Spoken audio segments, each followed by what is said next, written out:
Scientific American has never backed a presidential candidate in their 175-year publication history, but they just endorsed Joe Biden. The oldest magazine in the United States that's still being published is also one of America's most important periodicals, Scientific American. Every month, more than 10 million people read SA either in print, on its website, through links from email newsletters, or through the app they offer for smartphones.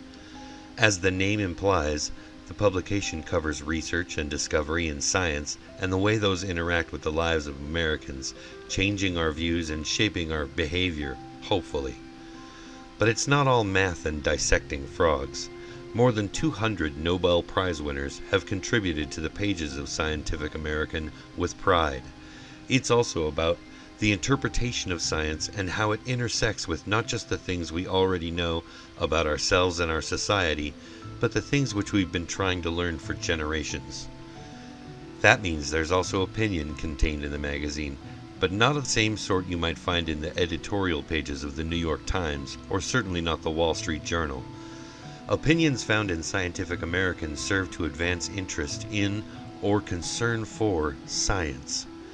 That's why, in their entire 175-year history, they haven't weighed in on who they think the President of the United States should be, not because the office is not concerned with science, but because their opinions are rightly saved for important things like specific policies, and they start with the presumption that anyone running for president will have a proper concern for science.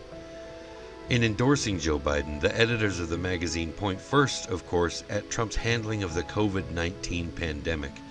His deliberate ignoring of multiple warnings well before it was declared a pandemic, his steadfast refusal to develop a plan of any kind to battle the outbreak, the now confirmed fact, according to the taped interviews he did with journalist Bob Woodward, that he expressly lied to the public when he said the coronavirus was like the flu, despite knowing specifically otherwise.